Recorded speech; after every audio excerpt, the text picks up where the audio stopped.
12 words. That's all it took to ignite a firestorm that would shake the British monarchy to its core.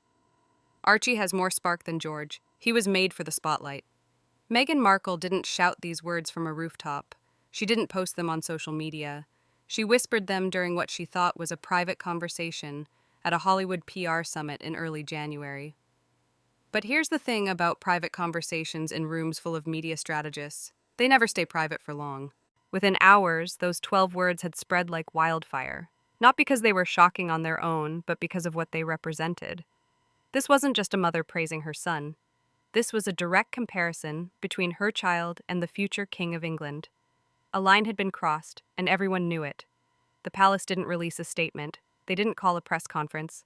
Instead, they did something far more devastating. Within 72 hours, Archie and Lilibet's names quietly vanished from the official royal website's line of succession. No announcement, no explanation, just gone. It was the kind of move that speaks louder than 1,000 press releases. The message was clear. The monarchy had drawn its final line in the sand. But to understand how we got here, we need to go back, way back, because this story doesn't start with a careless comment at a PR summit. It starts with something far more controversial, something the palace has been sitting on for years. Let's talk about what really happened in 2019. The official story has always been simple. Archie was born on May 6, 2019, at Portland Hospital in London. Limited photos, promises of privacy, and a narrative that fit perfectly into the royal playbook. The world accepted it because, well, why wouldn't we? But in mid-2025, something changed. Documents that had been sealed under government privacy protections suddenly leaked to the Parliamentary Office for Constitutional Integrity. And what they revealed turned everything we thought we knew upside down. Among those documents was a scanned intake form from the Santa Barbara Fertility Center, dated April 18, 2019. The form listed someone called Surrogate A under maternal source with a note that read, donor uterus, non-relative. Meghan's name appeared on the form, but not in the column you'd expect. She wasn't listed as the biological mother. She was listed as intended parent. Now I know what you're thinking. Does it really matter how a child enters this world? And in most cases, absolutely not. But when you're talking about the British monarchy, when you're talking about the line of succession that's been governed by the Act of Settlement since 1701, it matters in ways most people never consider. Because here's the constitutional reality. Succession to the British throne requires birth from the body of a royal consort. Not born in the UK, not born through a surrogate, not legally eligible for succession. It's not about judgment. It's about 800 years of constitutional law. For years, the palace maintained what can only be described as diplomatic silence. When questions arose about Archie's christening, they were brushed aside as privacy concerns. No official images from the supposed St. James's Chapel service, no attendance list, no archbishop, just one grainy photo of Meghan, Harry, and Doria standing in front of a fireplace with a baby. People accepted the lack of ceremony as the family's desire for privacy. But sources now confirm there was never a formal royal christening. There was never approval from Church of England officials. There was essentially no acknowledgement of the child under the same rights that welcomed every royal from Queen Victoria to Prince George. By 2020, this had become a quiet emergency within palace walls. During the famous Sandringham summit, where Harry and Meghan negotiated their exit from royal life, something extraordinary was buried in the paperwork. Clause 7, paragraph 3, to be exact. It stated that the sovereign would withhold inquiry into matters of lineage and birth in exchange for the voluntary withdrawal of public duties, titles, and official representation. In plain English, the palace agreed not to investigate Archie's origins as long as Meghan and Harry stepped away from royal duties. It was a trade, a silent truce wrapped in discretion, and for a while it worked. But then came the Oprah interview in 2021, where Meghan accused the monarchy of racism. Then came the Netflix documentary in 2022, painting the institution as cold and bigoted. Then came Harry's memoir in 2023, describing his father as aloof and his brother as cruel. With each attack, that carefully constructed truce cracked a little more. The dam finally broke in late 2025, when an audit of sovereign grant expenditures exposed something that couldn't be ignored. A series of suspicious transactions routed through a Delaware-based shell company called Arch Genesis LLC. The payments were staggering, $95,000 in surrogacy agency fees, $110,000 in legal facilitation contracts, $195,000 in medical payments, $82,000 listed as a live birth disbursement for candidate 6. The timing of these payments, they coincided perfectly with Archie's supposed London birth. But here's what made it a scandal. The funding came from the Frogmore Cottage renovation budget, public money. Money designated for estate refurbishment, not overseas surrogacy arrangements. Suddenly, the palace wasn't just dealing with a succession question. They were dealing with potential misuse of public funds, documented and itemized. So they acted. With the backing of Princess Anne and the quiet consent of King Charles, a legal team drafted a letters patent amendment. It was finalized and signed on January 18, 2026. The central clause was deliberately simple. Succession and the rights of title shall be reserved for individuals born of the lawful biological union of a royal descendant and their recognized spouse. The phrase lawful biological union left no room for interpretation. Within 36 hours, Archie and Lilibet's names disappeared from the royal website. Meghan's defenders called it petty vengeance. Her critics called it long overdue justice. But inside the palace, they called it something else entirely: closure. Now, let's talk about what really drove Meghan to make that comparison between Archie and George. It goes back to January 4th, 2020. That was the last time Queen Elizabeth personally signed letters patent concerning royal titles. On that winter morning, she made a decision that would echo for years. Prince George, Princess Charlotte, and Prince Louis would each retain full HRH styling and receive enhanced ceremonial privileges as direct heirs to the throne. Archie received nothing. Constitutionally, this made perfect sense. Titles of prince and princess are only extended automatically to grandchildren of the sovereign in the male line. Queen Elizabeth was following protocol established over a century ago. But Meghan didn't see protocol. She saw rejection. Behind the scenes, she had reportedly petitioned for weeks before the formal announcement, arguing that withholding a title from Archie wasn't just a snub, it was coded discrimination. One courtier recalled the Queen's response: "Her Majesty does not assign titles as a form of affection. They are constitutional roles, not commodities." To Meghan, this logic was unacceptable. During the Oprah interview, she framed it as racial injustice. The idea that the first member of color in the family wouldn't have the same title as others, it just didn't sit right with me. To the public, it sounded like discrimination. To the palace, it was something far more dangerous: the beginning of a narrative war that would drag children into the crossfire.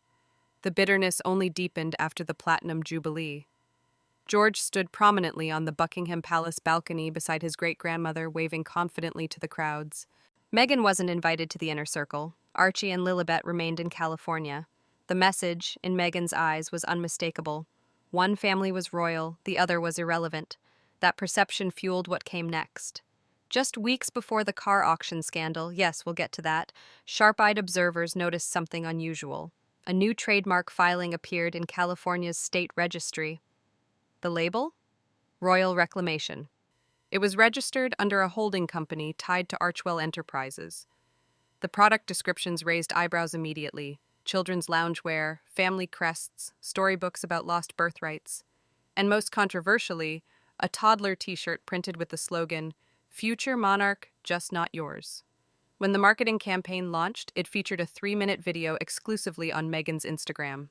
Soft footage of young Archie running through a California orchard, intercut with vintage footage of Queen Elizabeth's coronation digitally faded and paired with Meghan's own wedding clips. Then came the caption: "Royal blood doesn't fade, it fights back."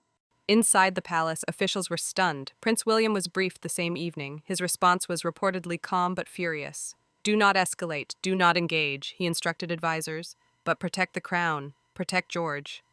It was Princess Catherine who noticed the most disturbing detail. One product in the catalog featured a children's picture book that paralleled Archie with Prince George. The illustrations showed a dark-haired boy standing in shadows, while a blonde boy receives a crown from older royals. The story depicted a jealous court stealing a title from its rightful heir.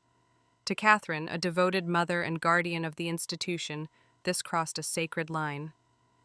That was the moment Catherine knew Meghan wasn't just hurt, a palace staffer revealed. She was rewriting history dangerously. Legal teams sprang into motion.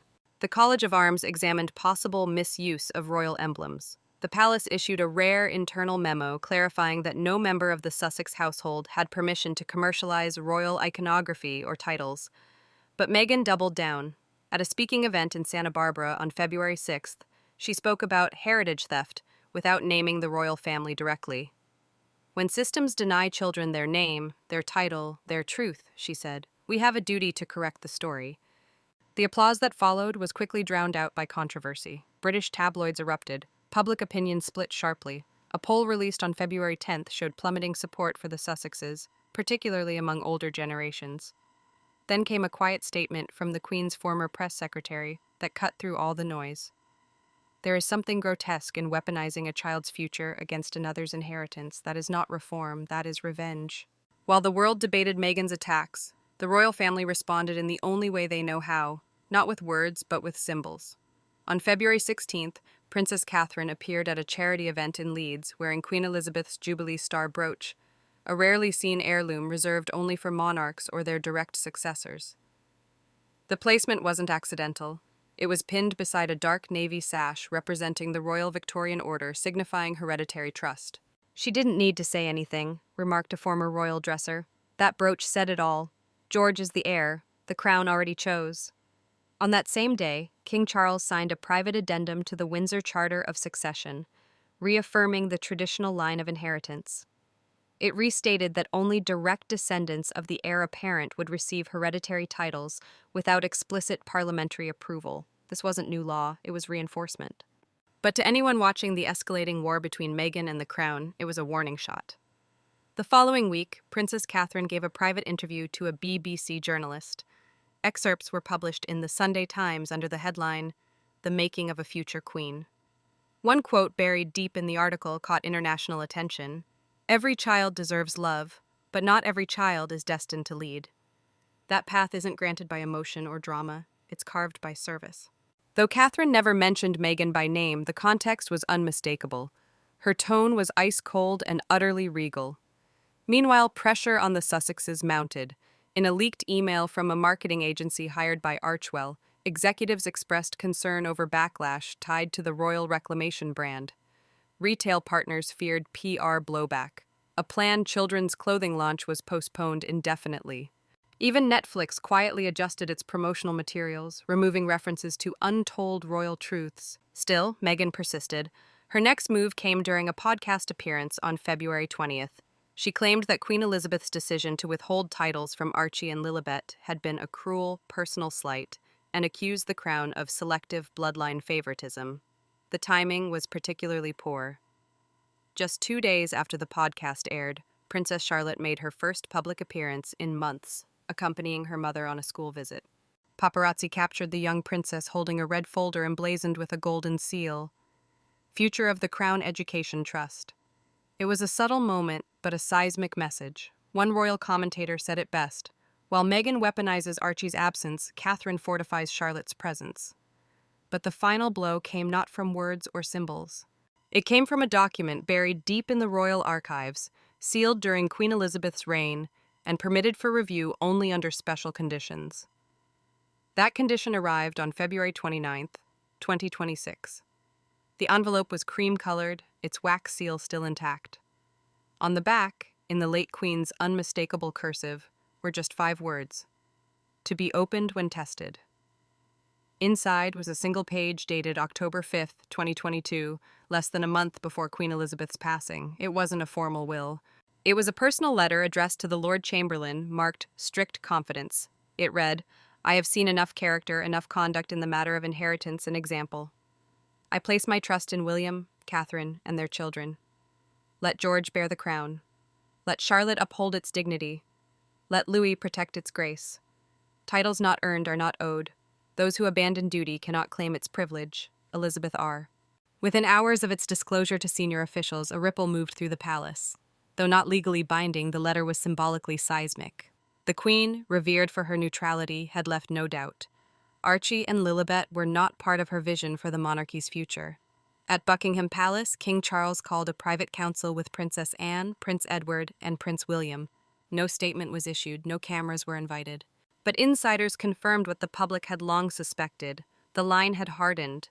The Sussex children would retain their titles in name only, but without patronages, public funding, or any ceremonial standing, the House of Windsor would no longer entertain dual narratives.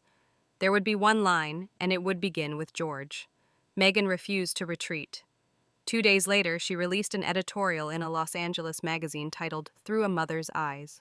Buried within the poetic prose were unmistakable barbs. It is difficult to explain to a child why some cousins wear crowns and others wear expectations.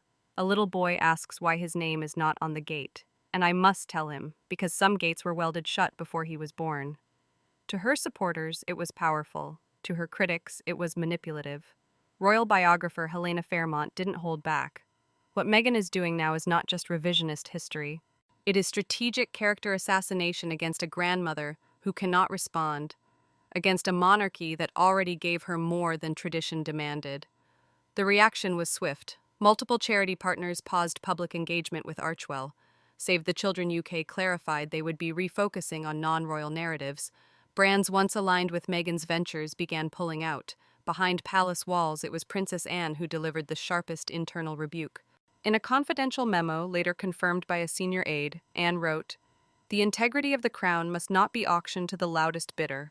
While we remain silent publicly, we must be ruthless administratively. No crest, no title, no association may be used by any party for brand leverage without approval. This is not punishment. This is preservation." True to her word, Anne personally oversaw cease and desist notices to vendors selling Windsor-inspired merchandise linked to the Sussex children's names. One luxury babywear label in California received an immediate takedown order. The palace's legal office had compiled a 73-page dossier outlining trademark misuse. The message was clear: the monarchy would not allow emotional manipulation to dilute generational authority. Then came the moment that made international headlines. Princess Catherine was named honorary patron of the Queen Elizabeth II Legacy Trust, a newly formed initiative to preserve the late monarch's handwritten letters and personal reflections. At the unveiling ceremony, Catherine stood beside a glass case containing the now famous sealed letter. She made no mention of Meghan, but she did say this: "Some words are too enduring to be shouted. They only require us to read and remember." Those words were quoted in newsrooms from Sydney to Toronto, Berlin to Boston. And for anyone still wondering whether the Crown would tolerate Meghan's campaign of comparison, the answer had arrived, written in ink, sealed by a sovereign, and now etched into history.